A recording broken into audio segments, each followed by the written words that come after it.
Seri 10 Bukek Xiansu. Jodoh Raja Wali. Cerita, Ho Ping Hu. Audiobook, novel silat.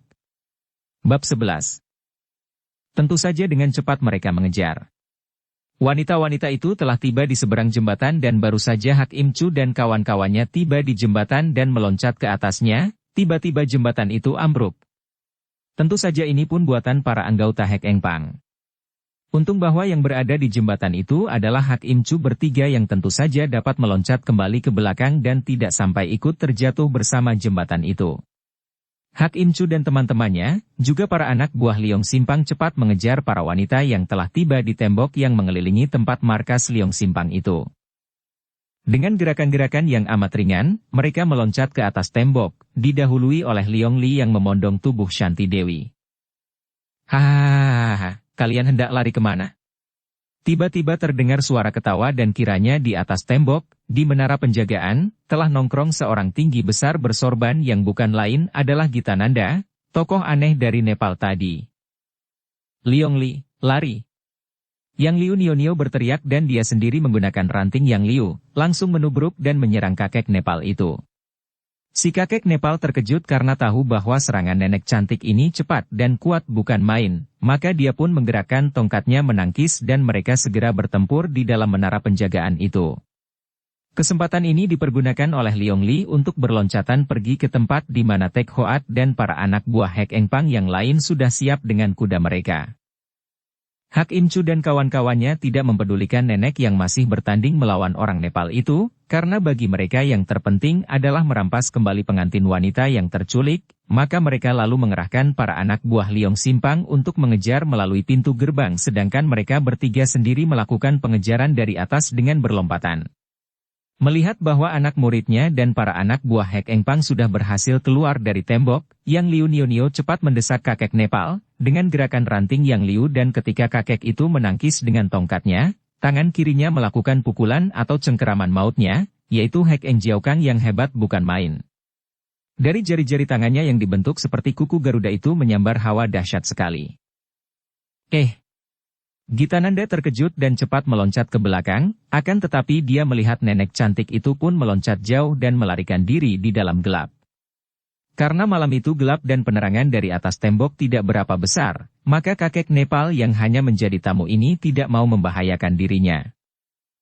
Dia maklum bahwa mengejar seorang lawan pandai di tempat gelap amatlah berbahaya, maka dia pun melakukan pengejaran seenaknya saja, dengan sikap amat berhati-hati. Kini terjadilah kejar-kejaran di luar tembok dan di tempat terbuka di daerah pegunungan Luliangsan, di malam gelap itu.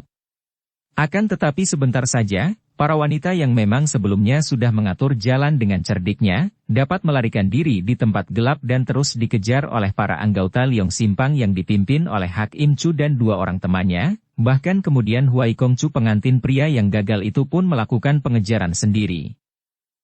Kita tinggalkan dulu para penculik Shanti Dewi yang melarikan diri dan dikejar oleh anggota Liong Simpang, dan juga secara diam-diam dikejar pula oleh seorang gadis cantik, yaitu Siang In dan mari kita kembali mengikuti keadaan Sumakian Li yang menjadi tawanan Hek Eng Pang. Seperti telah diceritakan di bagian depan Sumakian Li tidak berdaya dan menjadi setengah tawanan dari Hek Eng Pang karena Hek Eng Pang mengancam akan membunuh Cuilan dan Gubernur Hok kalau dia melawan. Akan tetapi munculnya Ang Tek Hoat membuka rahasianya dan akhirnya, dalam pertandingan melawan Tek Hoat, dia dikeroyok dan roboh pingsan. Ketika Qian Li sadar kembali, dia telah berada di dalam sebuah kamar dan dijaga oleh 4 orang wanita anggota Hek Eng Pang yang cantik-cantik. Begitu siuman, dia bangkit duduk dan siap untuk mengamuk, akan tetapi seorang wanita cantik yang dia tahu merupakan seorang di antara kepala-kepala pasukan di Hek Eng Pang, muncul dan berkata, "Harap kau suka tenang, Kongcu. Kalau tidak, terpaksa 2 orang kawanmu itu kami bunuh." Teringat akan Cuilan dan Hok Taijin, Sumakian Li tenang kembali dan dia bangkit duduk dan berkata, "Sesungguhnya, apakah yang kalian kehendaki dari aku?" Dia memandang ke kanan kiri dan bertanya lagi, "Mana ketua kalian itu? Dan mana pula Tek Hoat? Suruh mereka bicara dengan aku. Pangcu sedang pergi dan aku yang diberi tugas untuk minta agar kau mengaku saja semuanya, Suma Kongcu. Bukankah sudah jelas bahwa yang merampas harta keluarga kau adalah seorang pemuda yang dikenal sebagai Suma Kongcu dan menjadi saudaramu?" Nah, sekarang, demi keselamatan dua orang kawanmu itu, terutama Dara cantik jelita yang selalu menanyakan keadaan dan mengkhawatirkan keselamatanmu itu, yang agaknya adalah kekasihmu. Jangan bicara sembarangan. Qianli menghardik dan mukanya berubah merah. Ia tahu betapa lembut dan halus perasaan Cuilan, betapa Dara itu masih mengkhawatirkannya, akan tetapi hal itu bukan berarti Dara itu cinta kepadanya karena hati dan cinta kasih Dara itu telah ditumpahkan kepada siluman kecil. Maaf, Kongcu. Sekarang, demi keselamatan mereka, harap Kongcu berterus terang saja, di mana adanya harta itu dan agar dikembalikan kepada kami untuk ditukar dengan dua orang kawanmu. Kalian adalah orang-orang bodoh yang suka menuduh orang secara ngawur saja. Qianli berkata dengan nada menyesal. Aku bukanlah orang-orang macam kalian yang suka membohong, apalagi menghendaki barang orang lain. Sesungguhnya, aku sama sekali tidak tahu tentang harta itu. Kalau kau tidak keberatan, ceritakanlah kepadaku apa yang telah terjadi. Wanita cantik itu tersenyum, seolah-olah dia tahu bahwa Qianli berpura-pura. Lalu dia menarik napas panjang dan berkata, Kongcu, engkau membuat tugas kami menjadi lebih berat lagi. Kenapa masih pura-pura tidak tahu kalau yang melakukan ini adalah saudaramu sendiri? Qianli menahan kesabarannya.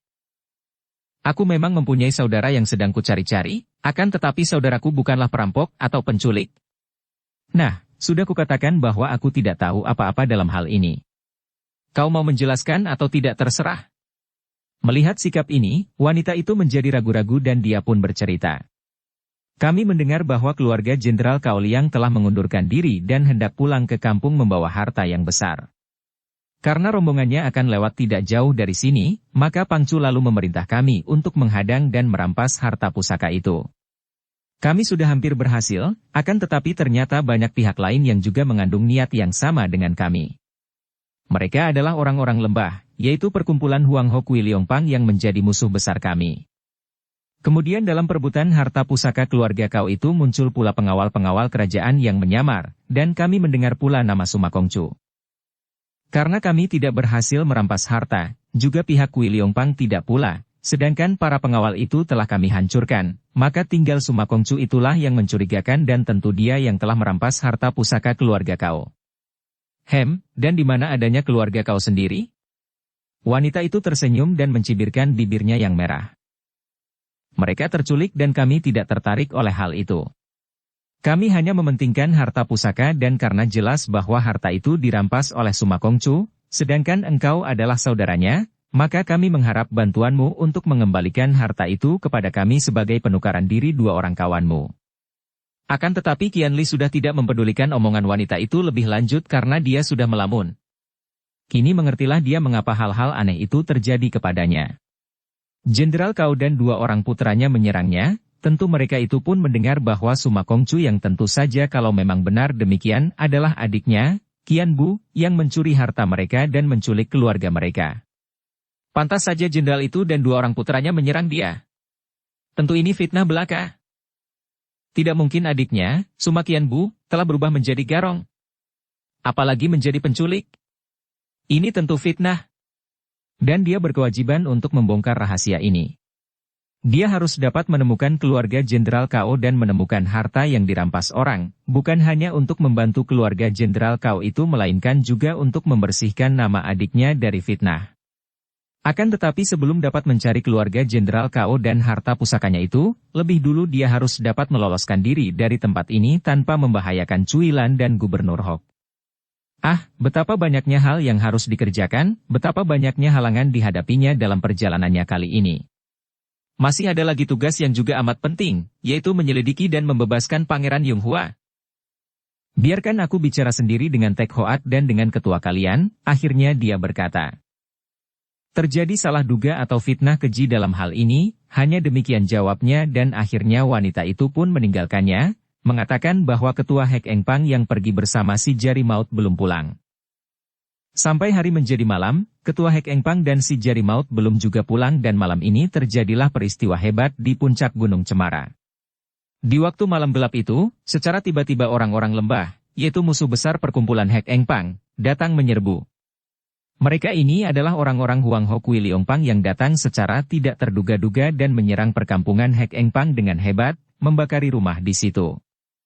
Pihak Hek Engpang tentu saja melakukan perlawanan sekuatnya, akan tetapi karena sebagian besar di antara mereka pergi bersama ketua mereka, maka jumlah mereka kalah banyak, dan juga tanpa adanya ketua mereka, para anggota Hek Engpang ini lemah semangatnya dan akhirnya mereka melarikan diri cerai-berai mencari keselamatan, meninggalkan rumah-rumah mereka yang menjadi lautan api.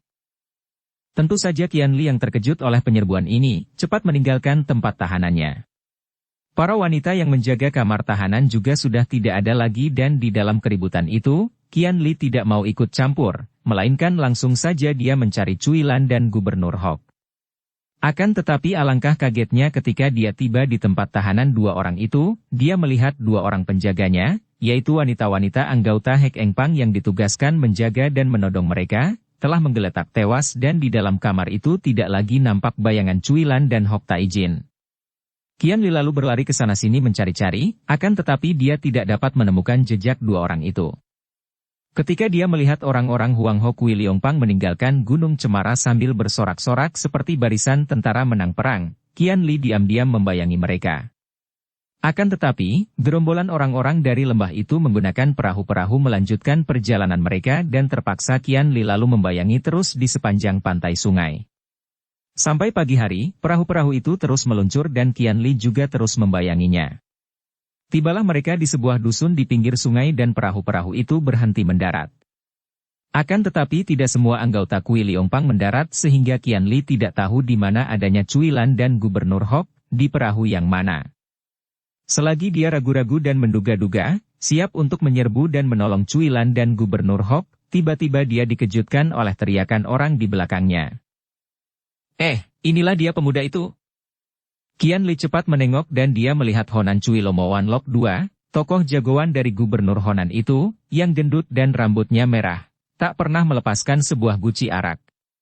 Bersama kakek ini, ada pula belasan orang anak buahnya dan agaknya mereka tiba di dusun ini dalam usaha mereka mencari-cari Gubernur Hok dan juga dia sendiri. Qianli terkejut dan diam-diam dia mengharapkan agar Gubernur Hok dan Cuilan jangan keluar dari tempat mereka, karena kalau sampai ketahuan, tentu akan ditangkap dan sukar baginya untuk melindungi mereka. Ciulomo sudah menerjang dengan guci araknya sebagai senjata, dibantu belasan orang itu yang sudah mengurung Qianli. Pemuda ini menganggap bahwa andai kata Cuilan dan Gubernur Hok ditawan orang-orang lembah, keadaan mereka lebih aman daripada kalau ditawan oleh orang-orang ini, karena orang-orang lembah itu belum tahu siapa adanya Hok Taijin, sedangkan orang-orang ini adalah kaki tangan Gubernur Honan. Maka dia lalu melompat merobohkan dua orang anak buah si setan arak tua dari Honan itu dan melarikan diri, untuk memancing mereka menjauhi perahu-perahu itu yang diduganya menawan Cuilan dan Hok Taijin. Benar saja, Cuilomo dan anak buahnya cepat melakukan pengejaran. Setelah jauh, barulah Qianli membalik dan menghadapi mereka dengan tenang, menanti kedatangan mereka dan mengambil putusan untuk memberi hajaran kepada mereka. Akan tetapi, begitu orang-orang itu tiba di depannya dan sebelum mereka menyerangnya terdengar bentakan halus. Omitohut. Tahan senjata. Pini hendak bicara.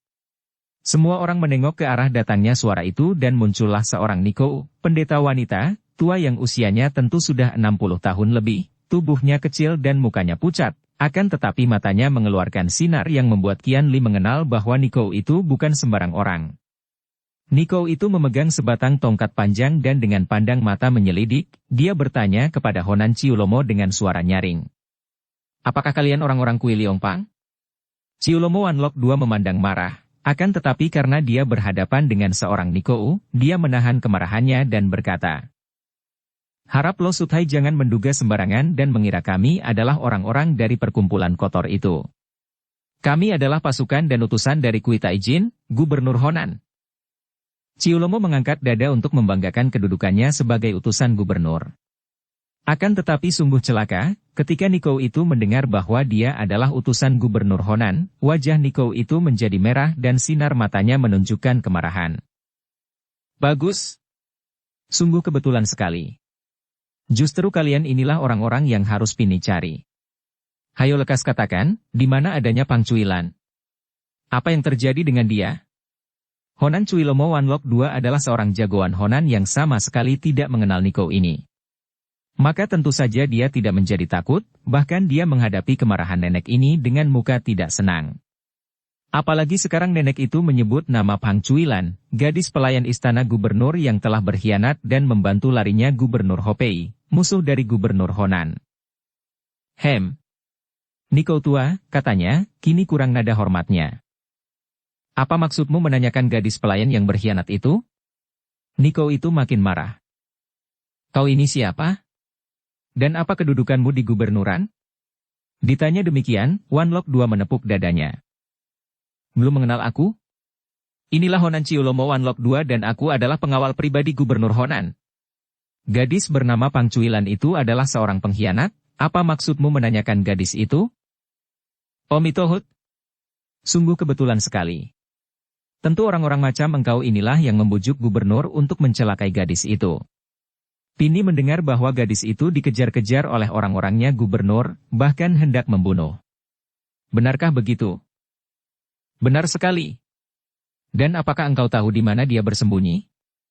Kalau kau berani melindunginya, engkau akan celaka. Omitohut, sungguh berani mati.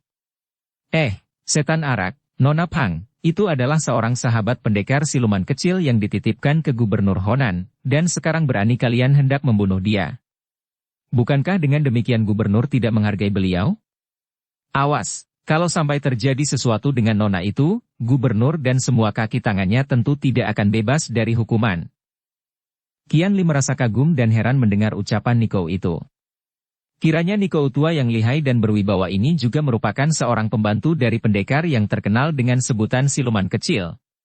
Dia kagum karena selain pendekar itu mempunyai banyak pembantu dan namanya amat dikenal dan disegani semua orang, juga ternyata bahwa pendekar itu mempunyai rasa setia kawan yang besar, dan juga semua kawan-kawannya demikian tunduk dan setia kepadanya. Betapa banyaknya orang yang setia kepada pendekar itu dari seorang gadis cantik jelita dan halus budi seperti Cuilan, sampai kepada orang-orang kasar seperti para pemburu yang menolongnya keluar dari terowongan saluran air itu dan Niko tua yang menimbulkan rasa hormat ini. Akan tetapi orang yang sudah biasa mengandalkan kepandaiannya sendiri, kedudukannya dan banyak kawan seperti Cuilomo tidak merasa takut menghadapi Niko itu, bahkan dia menjadi marah sekali. Tentu saja dia sudah mendengar akan nama siluman kecil yang kabarnya muncul seperti siluman, membasmi orang-orang jahat akan tetapi tidak pernah dapat dilihat dengan nyata orangnya itu, yang pernah pula membasmi penjahat yang mengganggu Provinsi Honan dan juga dihormati oleh gubernur sendiri. Akan tetapi, dia sendiri belum pernah melihat sendiri kelihayannya, maka tentu saja dia tidak mau tunduk begitu mudah. Apalagi yang muncul hanya seorang Niko tua seperti itu, yang berani mengeluarkan kata-kata keras bernada mengancam terhadap gubernur dan kaki tangannya. Niko tua. Hati-hati engkau bicara, atau kau kutangkap sebagai seorang kaki tangan pengkhianat. Setan arak. Kalau kau berani, boleh coba kau tangkap Pini, jawab Niko itu. Bagus. Engkau yang menantang. Jangan nanti persalahkan aku dan mengatakan aku tidak menghormat seorang pendeta wanita tua. Honan Cuilomo lalu menerjang maju dengan gucinya, menyerang Niko itu. Terang-terang tring. Tongkat Niko itu menangkis guci dan ketika ada arak muncrat dari guci itu ke arah mukanya, Niko itu hanya meniup dan arak itu pecah dan buyar. Kemudian tongkatnya membalas dan ternyata serangan balasan Niko itu pun kuat sekali sehingga mengejutkan Honan Ciulomo. Maklum bahwa nenek itu ternyata merupakan lawan yang cukup tangguh, dia lalu meneriaki anak buahnya untuk maju mengeroyok. Sungguh tak tahu malu.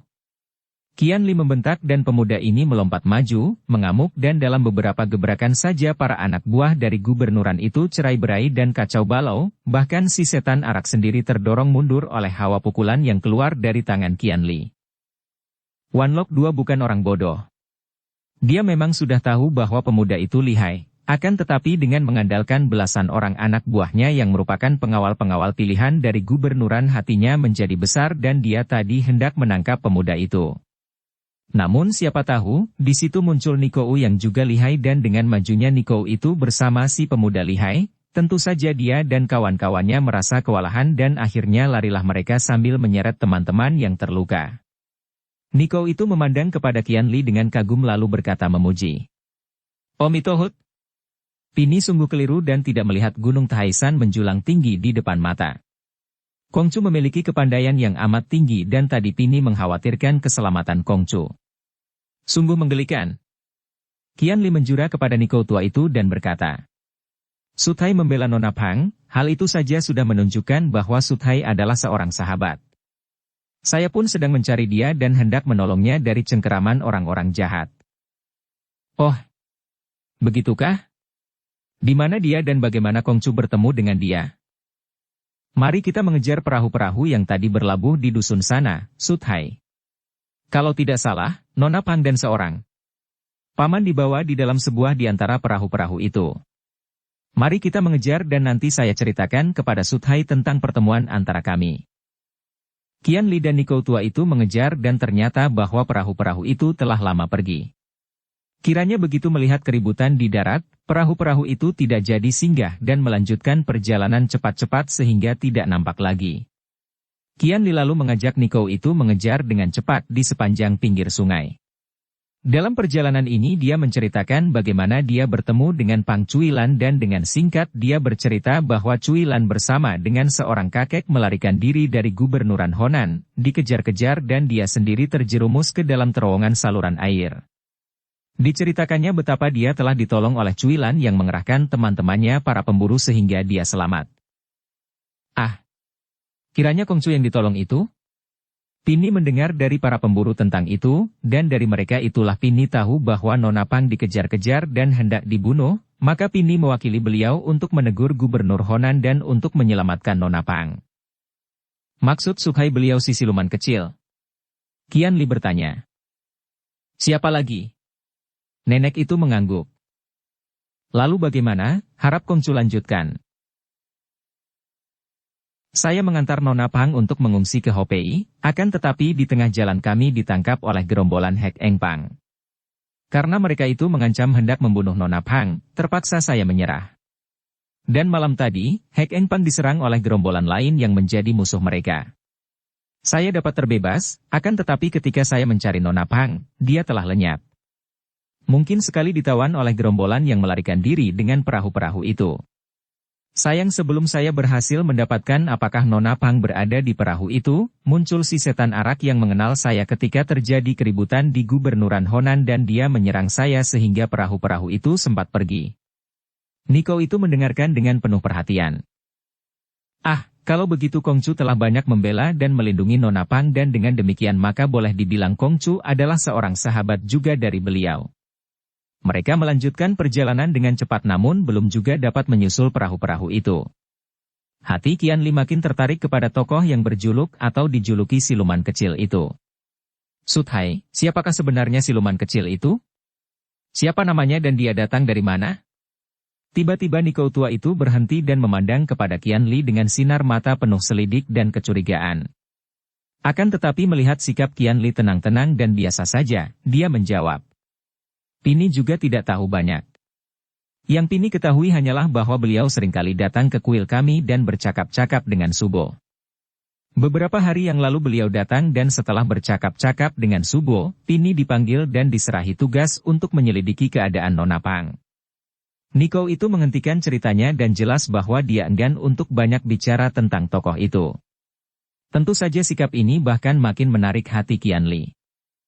Telah lama saya mendengar nama besar siluman kecil. Ingin sekali saya bertemu dengan orangnya dan berkenalan, katanya. Tidak mudah. Niko itu menggeleng kepala dan mereka melanjutkan perjalanan. Sungguh sangat sukar bertemu dan berkenalan dengan beliau, sama sukarnya dengan mendaki puncak Taisan. Beliau tidak suka bertemu orang, bahkan dengan sahabat-sahabat yang amat dipercayanya pun jarang bertemu. Setelah itu, Niko tua yang mengaku berjuluk Liang Wei Niko itu tidak mau lagi bicara tentang siluman kecil. Mereka melanjutkan perjalanan dengan cepat, namun anehnya, mereka tidak juga dapat menyusul rombongan perahu itu. Namun mereka terus mengejar dengan cepat sekali. Hari telah sore. Matahari telah condong ke barat dan sinarnya kehilangan teriknya yang hebat. Qian Li dan Liang Wei Niko tiba di daerah yang berbatu-batu, batu karang yang tajam meruncing dan sukar dilewati. Namun berkat ginkang mereka, keduanya masih dapat melanjutkan perjalanan, sungguh pun dengan hati-hati dan meloncat dari batu ke batu. Terdengar suara air bergemuruh. Kiranya di bagian yang berbatu-batu itu merupakan tebing yang curam sekali dan air sungai itu kini menjadi air terjun yang amat terjal.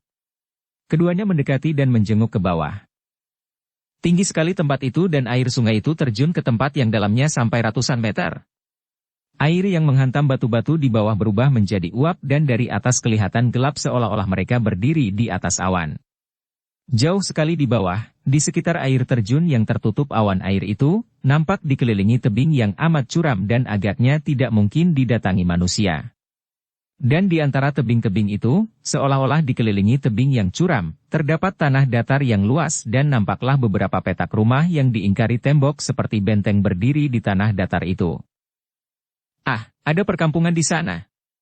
Niko itu berkata. Dan agaknya perahu-perahu yang lenyap itu telah disembunyikan dan sangat boleh jadi bahwa perkampungan di bawah itulah perkampungan orang-orang yang menyerang Gunung Cemara, yang disebut orang-orang lembah atau perkumpulan Huangho Kui Liongpang. Akan tetapi, sungai ini bukan sungai Huanghoi, Niko itu berkata heran.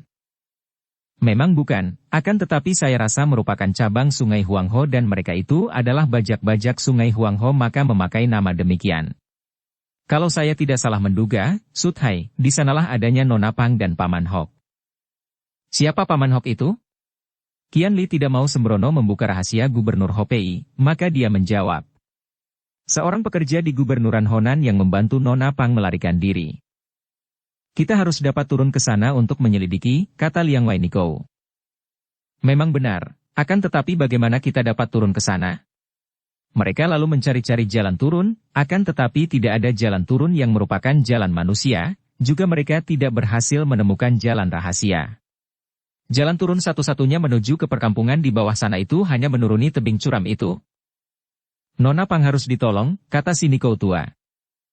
Kalau terpaksa, kita harus mendaki tebing dan turun ke sana. Qian Li mengangguk. Tebing ini biarpun curam, namun terdiri dari batu karang yang runcing dan kuat. Kita dapat merayap turun. Akan tetapi kalau dilakukan di waktu cuaca masih terang, amat berbahaya, Suthai. Kalau kita sedang merayap lalu diserang dari bawah atau dari atas, bagaimana kita dapat menyelamatkan diri? Lebih baik menanti sampai cuaca mulai gelap. Nah, baru kita merayap turun. Niko itu mengangguk-angguk. Kongcu benar dan cerdik, biarlah kita menanti sampai gelap. Mereka lalu mencari tempat duduk untuk menanti datangnya gelap dan mereka mencari batu yang agak datar di antara batu-batu karang yang kasar dan runcing itu. Dengan duduk bersila di atas batu yang datar, mereka mengaso, melepaskan lelah dan menanti sampai matahari tenggelam di barat. Liang Wei Niko sudah duduk bersila dan tenggelam dalam samadi. Tiba-tiba batu itu bergerak. Bahkan bergeser. Cepat Qian Li menyambar lengan Niko itu, di bawahnya meloncat turun dan mereka lalu bersembunyi di balik batu karang yang besar, dan mengintai dengan mata terbelalak heran dan kaget. Batu yang tadi mereka duduki itu terus bergeser, terdengar suara berderit dan ternyata di bawah batu itu terdapat sebuah lubang yang besar. Sebuah mulut terowongan. Kiranya batu yang mereka jadikan tempat mengaso itu merupakan sebuah pintu rahasia. Terdengar suara orang dan muncullah belasan orang dari dalam lubang, dikepalai oleh seorang kakek berusia 60 tahun lebih yang bertubuh kecil dan pendek. Orang ini sikapnya tenang dan angkuh, tanda bahwa dia adalah seorang yang memiliki kekuasaan di antara teman-temannya itu. Dan kenyataannya memang demikianlah. Dua orang anak buahnya cepat-cepat membersihkan permukaan batu yang menjadi pintu itu dengan sapu tangan, mengebut bersih debu yang menempel di atas batu itu dan mempersilakan kakek bertubuh kecil pendek itu untuk duduk di situ. Sedangkan 12 orang anak buah itu hanya duduk sembarangan saja di sekitar tempat itu. Ji Pangcu, ketua kedua, apakah para tamu sudah akan datang? Seorang yang duduk paling dekat bertanya. Kakek kecil itu mengangguk. Dengan mata disipitkan dia memandang ke depan, merenung jauh. Tadi sudah ada tanda rahasia bahwa mereka akan datang, maka kita harus bersiap-siap menyambutnya di sini. Qian Li dan Liang Wei Niko masih bersembunyi di balik batu karang besar, mendekam, mengintai dan mendengarkan dengan perasaan tegang. Mereka sudah bersepakat untuk tidak sembarangan turun tangan sebelum dapat menyelamatkan Nona Pang dan Paman Hok, karena kalau mereka itu belum diselamatkan lebih dulu, tentu sukar bagi mereka untuk turun tangan. Tak lama kemudian, dari jauh terdengar suara suitan nyaring sekali. Orang yang disebut Ji Pangcu itu bangkit berdiri, lalu dia pun mengeluarkan suara melengking nyaring sebagai sambutan. Diam-diam Qian Li menilai bahwa orang tua pendek kecil ini memiliki hikang yang cukup tangguh, maka dia makin berhati-hati. Terdengar kini suara kaki kuda berderap dan tak lama kemudian, muncullah seorang kakek yang diiringkan oleh 20 orang yang berpakaian seperti jago-jago silat. Kakek itu bersikap gagah dan segera disambut oleh Ji Pangcu. Setelah saling menjura, kakek pemimpin rombongan ini mengeluarkan sehelai kartu yang cepat diterima oleh Ji Pangcu. Setelah membaca tulisan di atas kartu itu, Ji Pangcu segera menjura lagi dan berkata hormat. Kiranya Boan Wang Wei, hartawan Boan, yang datang. Selamat datang di lembah Kuiliongpang. Kakek yang disebut hartawan Boan ini memandang si kakek kecil pendek penuh perhatian, kemudian tertawa. Hahaha, biarpun baru sekarang saling berjumpa, namun kami telah mendengar nama besar dari Hiu Pangcu, Ketua Hiu. Benarkah dugaan kami? Kakek pendek kecil itu pun tertawa. Tepat sekali dugaan Boan Wang Wei. Silakan masuk. Ji Pangcu atau juga disebut Hiu Pangcu itu mempersilakan dengan tangan kanannya dan masuklah hartawan Boan bersama anak buahnya melalui pintu terowongan itu, diantar oleh seorang di antara 12 anak buah yang berjaga di luar pintu terowongan itu. Boan Wang Wei itu sebenarnya adalah seorang bekas kepala bajak yang amat terkenal, lihai dan juga berpengaruh. Akan tetapi kini dia tidak pernah menjadi pembajak lagi karena dia sudah menjadi seorang pedagang besar, dagangannya adalah ikan yang dihasilkan oleh sungai cabang Huangho itu. Akan tetapi dia sendiri bukanlah nelayan dan semua nelayan dari belasan desa di sepanjang sungai itu harus menjual ikan hasil tangkapan mereka kepada Boan Wang Wei. Tentu saja dengan harga rendah. Dan tidak ada seorang pun berani menentangnya karena Boan Wang Wei selain terkenal mempunyai banyak tukang pukul jagoan, juga terkenal murah hati dalam hal memberi pinjaman dengan bunga-bunga yang mencekik leher. Dan hampir semua nelayan sudah mempunyai hutang padanya. Dia bersedia memberi hutang berupa jala, perahu dan lain-lain keperluan dengan janji bahwa semua hasil tangkapan nelayan itu harus disetorkan kepadanya dengan pengganti sedikit uang lelah. Pendeknya, hartawan Shiboan bekas kepala bajak ini merupakan seorang pemeras hebat di sepanjang sungai itu dan kekuasaannya seperti raja saja di kalangan para nelayan. Qian Li dan Nikou tua itu mengintai terus dan tak lama kemudian, kembali terdengar suitan nyaring dan seperti juga tadi, Ji Pangcu menjawab dengan suara melengking. Kiranya suitan nyaring itu adalah tanda rahasia dari penjaga di sebelah depan untuk memberitahu akan datangnya tamu. Muncullah rombongan kedua dan rombongan ini terdiri dari 10 orang yang mengawal 2 orang yang memikul sebuah tandu.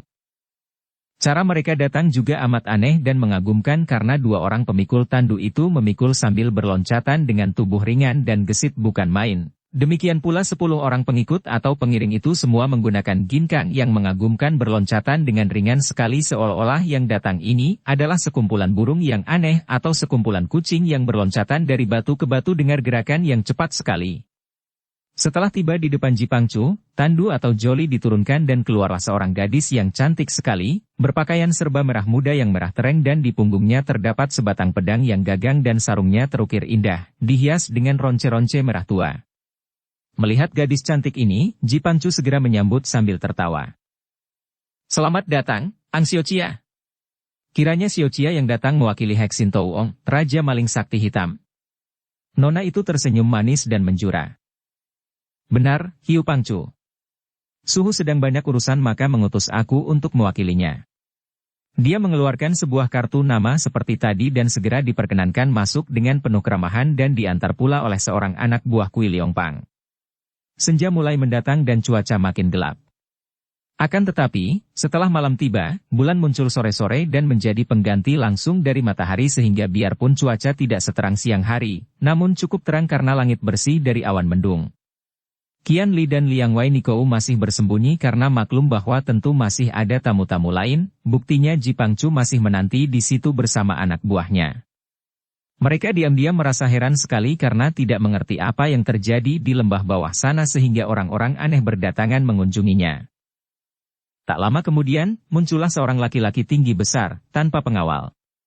Juga kedatangannya didahului oleh suitan tanda rahasia.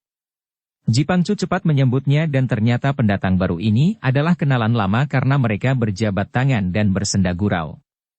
Oleh Ji Pangcu, orang itu disebut Toat Beng Sinto Chan Kok Ma, golok sakti pencabut nyawa, seorang perampok tunggal yang terkenal. Seperti yang lain-lain, perampok tunggal tinggi besar ini diperkenankan masuk setelah menyerahkan surat pengenal atau surat berupa kartu rahasia. Kemudian banyak lagi orang-orang aneh berdatangan dan mereka semua itu agaknya merupakan orang-orang golongan hitam atau kaum sesat yang rata-rata memiliki sikap aneh dan kepandaian tinggi. Ada pula serombongan yang datang dengan perahu-perahu mereka. Kemudian, sampai lama tidak ada tamu datang dan Qianli diam-diam menduga bahwa agaknya kini semua tamu sudah datang. Demikian pula dengan Ji Pangcu dan anak buahnya, mereka mulai tidak sabar dan kelihatan ingin segera masuk ke dalam terowongan itu karena menanti di situ berarti dikeroyok nyamuk yang bukan main banyaknya. Tiba-tiba terdengar suara riak air dan muncullah beberapa buah perahu dari dalam air. Dan belasan orang berlompatan dari permukaan air sambil menyeret perahu mereka. Hebatnya, pemimpin mereka, seorang kakek yang rambutnya awut-awutan dan berwarna dua, meloncat sambil mengempit perahunya dengan kedua kaki, seperti orang menunggang kuda dan kini perahu itu mendarat dengan empuknya di atas batu karang, seolah-olah batu karang itu hanya kasur saja. Qianli terkejut sekali. Orang ini pun kepandaiannya hebat, pikirnya. Akan tetapi, sebelum hilang kagetnya, dia melihat bayangan hitam meluncur turun di atas dan hampir saja pemuda ini berseru saking herannya. Dia mengenal benda itu, yang sama dengan burung Raja Wali Pulau Es. Benda yang meluncur itu, yang orang lain hanya kelihatan sebagai tanda hitam yang meluncur turun, dikenal oleh Qianli sebagai seekor burung juga, burung yang besar sekali, akan tetapi bukan Raja Wali, melainkan Garuda yang agak berbeda dengan Raja Wali Pulau Es, akan tetapi sama besarnya. Dan ketika burung itu melayang setinggi pohon, tiba-tiba dari atas punggung burung itu melayang turun sesosok bayangan manusia dan dengan enaknya orang ini hinggap di atas batu karang di depan Hiu Pangcu. Kau boleh pergi. Suara itu merdu sekali, ditujukan kepada burung yang masih melayang-layang dan burung itu memekik kegirangan lalu terbang pergi. Ternyata dia adalah seorang gadis yang berpakaian serba hitam yang luar biasa cantiknya, demikian cantiknya sampai Hiu Pangcu dan anak buahnya menjadi bengong. Dengan gerakan sembarangan gadis itu terbang pergi. Tampak sebuah tali yang panjang berwarna hitam meluncur turun dari burung itu dan kini tali itu tepat mengenai tangan si gadis dan melingkar-lingkar. Hiu Pangcu dan anak buahnya makin terkejut. Ternyata benda itu bukan tali melainkan 2 ekor ular hitam. Akan tetapi 2 ekor ular yang panjang bukan main, sungguh pun besarnya hanya sebesar ibu jari kaki. Gadis itu menengok ke kanan kiri dan ketika sinar bulan menimpa wajahnya yang benar-benar luar biasa cantiknya itu, Suma Qianli terkejut dan berbisik. Ah! Dia! Liang Wei Niko berbisik.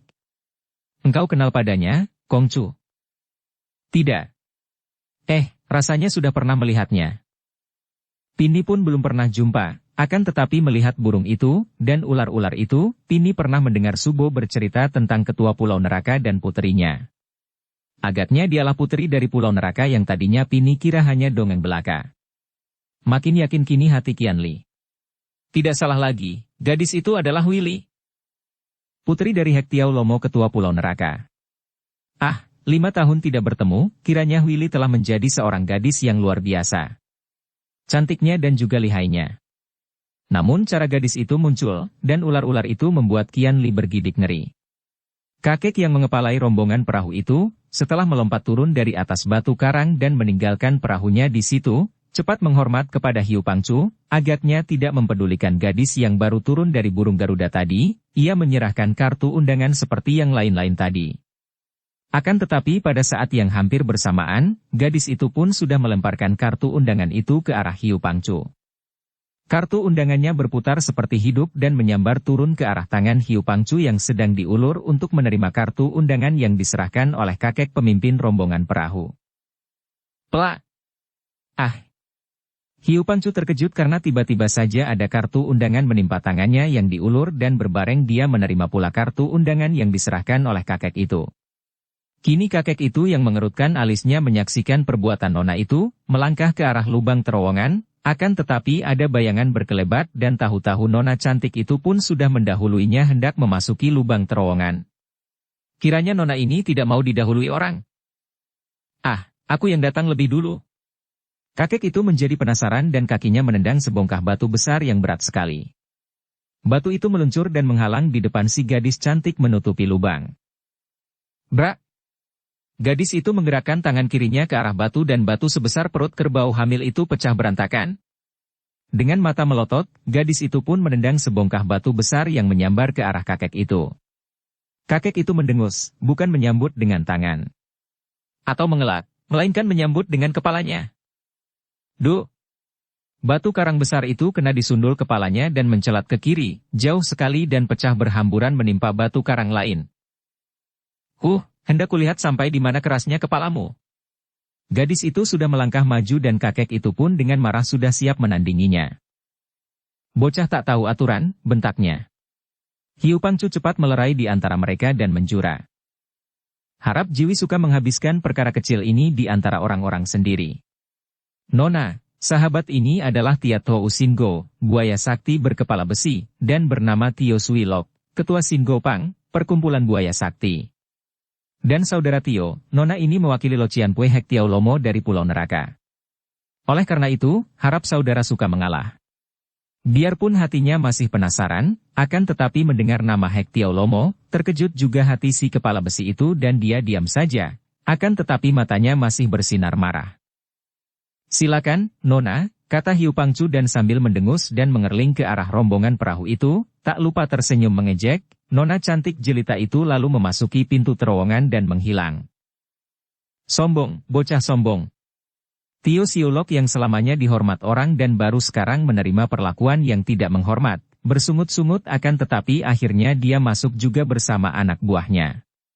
Melihat sikap Huili, Qian Li menggeleng kepalanya dan menghela napas panjang. Masih teringat dia betapa dahulu, dia terluka oleh senjata rahasia peledak dari siluman kucing Mau Xiao Moli yang menjadi bibi guru gadis itu sendiri. Kemudian dia diselamatkan, disembunyikan dan diobati oleh seorang gadis cilik yang jenaka dan cerdik. Gadis cilik itu adalah Huili yang sekarang telah menjadi seorang gadis dewasa, namun masih saja belum hilang sifatnya seperti kanak-kanak yang bengal dan suka menggoda orang. Namun harus dia akui bahwa gadis itu sekarang amat lihai. Pukulannya yang menghancurkan batu tadi benar-benar mengejutkan dan mengerikan. Kini agaknya para tamu telah datang semua, atau demikian persangkaan Hiu Pangcu karena buktinya dia meninggalkan tempat itu dan masuk melalui terowongan sambil meninggalkan pesan kepada belasan orang anak buahnya agar suka berjaga di situ kalau-kalau masih ada tamu yang datang terlambat. Kalau kalian sudah mendengar tanda dari bawah, barulah kalian semua masuk dan tutup pintu terowongan, demikian pesan Pangcu kedua dari Huang Ho Kui Liong Pang itu kepada para anak buahnya yang berjumlah 12 orang. Baik, jangan khawatir, Ji Pangcu, jawab seorang di antara mereka yang kumisnya kecil panjang berjuntai ke bawah lucu sekali. Agaknya si kumis panjang ini adalah kepala regu penjaga itu. Qian Li melihat kesempatan baik ini lalu berbisik kepada Liang Wei Niko itu. Mengangguk-angguk. Qian Li lalu mengambil beberapa butir batu kerikil kecil dan menggunakan jari tangannya menyentil sebutir batu kerikil ke arah siku seorang penjaga yang berdiri dekat kepala regu kumis panjang itu pada saat si kumis panjang sedang membetulkan sepatunya. Batu kerikil itu tepat menotok siku si penjaga dan otomatis lengannya bergerak ke depan. Plak! Tanpa dapat dicegah lagi tangannya memukul ke depan dan mengenai kepala si kumis panjang. Setan! Kau berani menempiling kepalaku, heh? Si penjaga tak dapat menjawab karena dia sendiri tidak mengerti mengapa tangannya secara tiba-tiba tanpa dapat dikendalikannya lagi tadi bergerak menampar kepala si kumis di depannya itu. Si kumis panjang marah dan mengayun tangannya menampar pipi bawahannya. Plak! Pipi yang digaplok itu menjadi merah, akan tetapi anehnya, pada saat pipinya digaplok, penjaga itu mengerahkan kaki kanannya ke depan, padahal bukan niatnya demikian. Ternyata Qian Li telah menyentil sebutir kerikil yang mengenai sambungan lutut penjaga itu sehingga secara otomatis kakinya menendang ke depan. Ngek! Kebetulan sekali gerakan kaki itu membuat lutut si penjaga menghantam selangkangan si kepala penjaga berkumis panjang. Aduh! Si kumis panjang menggunakan tangan kiri mendekap selangkangannya dan meringis kesakitan, marahnya bukan kepalang dan dengan tangan kiri mendekap selangkangan sambil terpincang-pincang, dia menggunakan tangan kanannya memukuli penjaga itu. Seorang penjaga lain yang menyaksikan perkelahian ini, cepat meloncat untuk melerai. Akan tetapi selagi dia meloncat, sebutir kerikil menyambar dan mengenai punggungnya. Seketika tubuhnya menjadi lemas, dia kehilangan tenaganya dan tanpa dapat dicegah lagi dia menubruk si kepala penjaga yang sedang marah. Bres! Keparat! Kalian mengeroyok. Pemberontakan. Kepala penjaga itu kini menjadi marah sekali dan dia mengamuk. Setiap ada anak buahnya mendekat tentu dipukulnya karena dia menyangka bahwa mereka itu hendak mengeroyoknya. Kacau balau di depan pintu terowongan itu dan semua penjaga berusaha untuk menenangkan si kepala penjaga yang mereka sangka kemasukan roh jahat.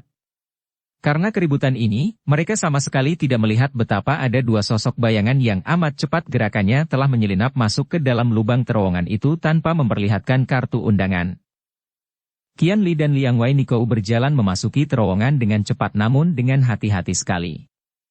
Lorong terowongan itu menurun dan agak gelap karena hanya diterangi oleh lampu-lampu minyak yang dipasang di sepanjang dinding terowongan.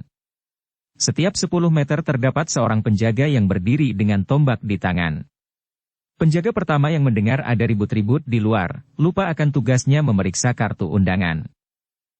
"Apakah yang terjadi di luar?" tanyanya.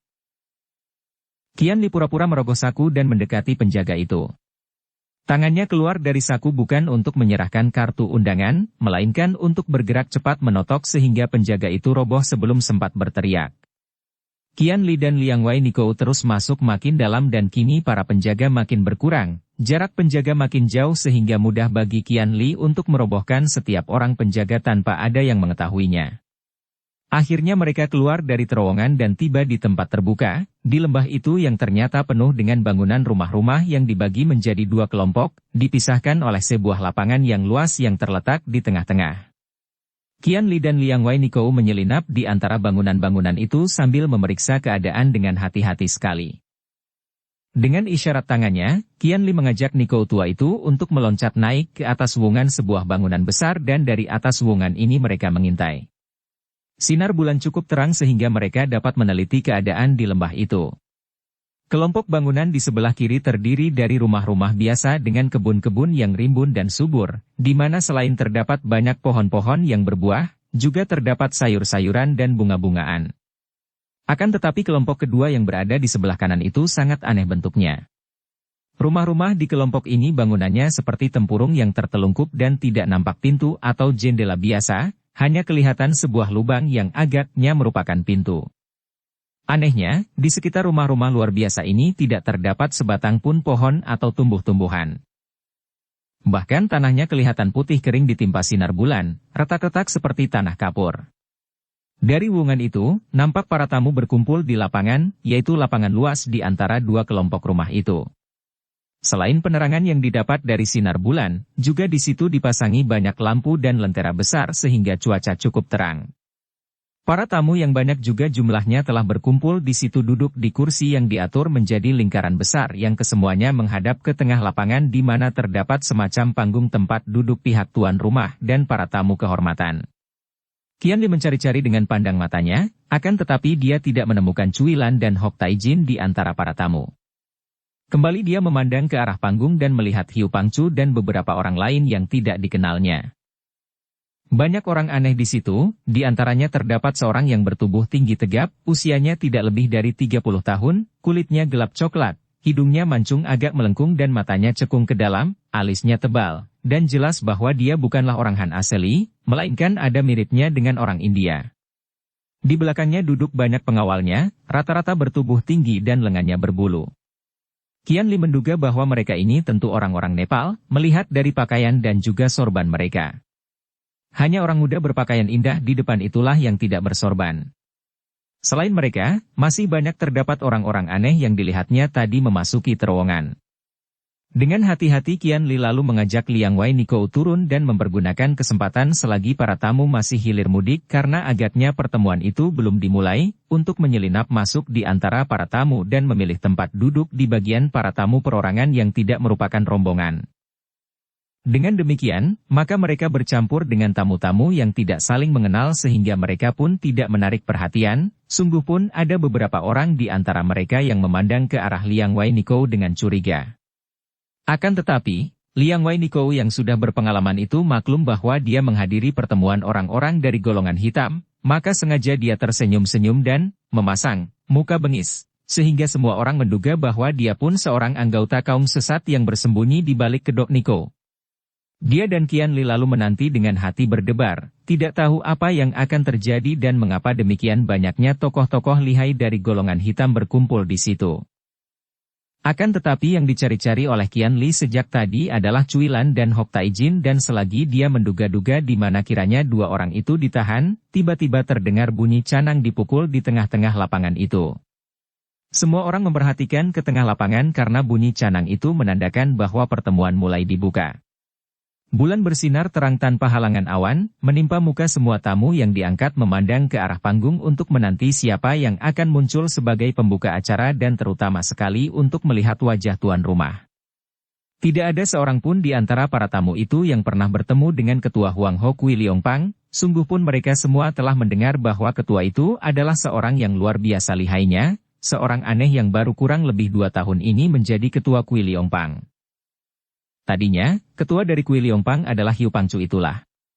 Akan tetapi semenjak munculnya tokoh aneh yang berilmu tinggi itu bersama belasan orang anak buahnya yang rata-rata juga berilmu tinggi, Hiu Sek lalu menggabungkan diri dan tokoh luar biasa itu diangkat menjadi ketua pertama sedangkan dia sendiri cukup puas menjadi ketua kedua saja. Maka kini semua tamu ingin sekali melihat bagaimana macamnya ketua yang kabarnya merupakan seorang tokoh luar biasa itu. Akan tetapi, ternyata yang bangkit berdiri dari kursinya dan kini berjalan ke tengah panggung adalah Hiu Sek atau Hiu Pangcu sendiri. Setelah menjura keempat penjuru, memberi hormat kepada semua tamu kehormatan yang duduk di panggung, Hiu Pangcu lalu berkata, "Cui sekalian yang terhormat. Pertama-tama atas nama Pangcu kami dan seluruh perkumpulan Kui Liongpang, kami menghaturkan selamat datang dan terima kasih atas kehadiran Cui sekalian. Sebelum maksud undangan kami kepada Cui kami bentangkan secara jelas, lebih dulu kami ingin memperkenalkan perkumpulan kami kepada Cui." Selanjutnya, dengan suara lantang Hiu Pangcu lalu memperkenalkan perkumpulannya, betapa 2 tahun yang lalu perkumpulannya menjadi makin kuat setelah memperoleh seorang ketua baru yang amat sakti. Betapa kemudian rombongan dari Gunung Cemara, perkumpulan wanita Hek Engpang menjadi iri dan timbul bentrokan di antara mereka sehingga terjadi pertempuran besar. Karena munculnya seorang tokoh rahasia yang hanya kami kenal dengan sebutan siluman kecil, pertempuran itu dapat dihentikan dan ketua kami berkenan mengampuni Hek Engpang. Akan tetapi akhir-akhir ini mereka kembali mencari gara-gara dengan mencoba untuk merebut mangsa kami, yaitu harta pusaka dari keluarga Jenderal Cao Liang yang mengundurkan diri. Kembali Hiu Sek menceritakan semua peristiwa mengenai perebutan harta pusaka keluarga Jenderal Cao itu. Gara-gara ikut campurnya pihak Hek Engpang yang hendak merebut mangsa kami, maka semua usaha menjadi gagal dan baru-baru ini kami telah mengirim pasukan untuk menghukum Hek Engpang dan membakar tempat mereka. Betapapun juga, mangsa kami itu telah lolos dan harta pusaka itu lenyap tanpa bekas, kami dan Hek Engpang yang bentrok sendiri tidak ada yang mendapatkannya. Hihihihihihi. Suara tertawa merdu seorang wanita itu memecahkan kesunyian dan terdengar jelas sekali. Semua orang menengok ke arah suara ini, juga Hiu Pangcu dengan alis berkerut menoleh ke arah gadis cantik jelita yang berpakaian serba merah muda itu, karena yang tertawa adalah gadis cantik ini. Biarpun dia sudah tidak tertawa lagi, akan tetapi gadis ini masih menutupi mulutnya dengan tangan, dan matanya berseri menahan kegelian hatinya. Merah muka Hiu Sek karena dia merasa ditertawakan. Akan tetapi, sebagai seorang tuan rumah, dia menahan kemarahannya dan dengan suara lantang dia menegur. "Harap Ang Xiaoqia suka menjelaskan mengapa mentertawakan kami?" Lalu ditambahkannya untuk memperkenalkan nona itu kepada para tamu. "Cui sekalian, yang baru saja tertawa adalah Ang Xiaoqia, murid yang mewakili gurunya hadir di sini, yaitu Hek Sinto Wong." Mendengar nama Hek Sinto Wong, semua orang memandang kagum. Raja maling itu terkenal sekali, dan baru sekarang mereka melihat bahwa Raja maling yang menyeramkan itu mempunyai seorang murid yang demikian cantiknya, yang pakaiannya serba merah muda dan rapi sehingga kelihatan seperti seorang gadis bangsawan saja. Melihat dia diperkenalkan dan ditegur, Ang Xiaoqia, gadis Xiang yang hanya dikenal sebagai Nona Ang Xiaoqia, itu, bangkit berdiri dan berkata lantang, sama sekali tidak kelihatan jerih. "Itulah jadinya kalau 2 ekor anjing memperebutkan tulang. Keduanya babak bundas akan tetapi tulangnya dibawa kabur orang lain." Tentu saja Hiu Pangcu menjadi makin marah dan penasaran. Tadi dia ditertawakan dan kini malah disamakan dengan anjing. Akan tetapi, dia masih menahan kemarahannya, hanya bertanya dengan suara yang nadanya kaku dan dingin. Kalau menurut pendapatmu, bagaimana baiknya, Nona? Menurut pendapatku, tentu saja lebih baik kalau kedua ekor anjing itu berdamai dan tulang itu dimakan bersama-sama. Dengan demikian berarti menambah persahabatan dan perut keduanya bisa kenyang. Hihihihihi. Semua orang tertawa dan Hiu Pangcu sendiri tersenyum, kemarahannya lenyap dan dia menjura kepada semua orang. Apa yang diucapkan oleh Ang Xiaochia tadi memang benar dan tepat sekali. Karena itu pula maka Pangcu kami mengirimkan undangan kepada Cui sekalian, yaitu untuk mempersatukan semua golongan dari kita para pencari nafkah yang mengandalkan modal kepandaian silat seperti kita semua ini. Dengan adanya persatuan antara kita, maka tidak akan terjadi lagi bentrokan-bentrokan yang mengakibatkan kelemahan golongan kita sendiri. Kita dianggap golongan hitam, nah, kalau tidak ada persatuan di antara kita, tentu golongan putih yang menyebut diri mereka sendiri para pendekar itu akan merasa girang sekali dan mereka akan mudah untuk memusuhi dan mengalahkan kita.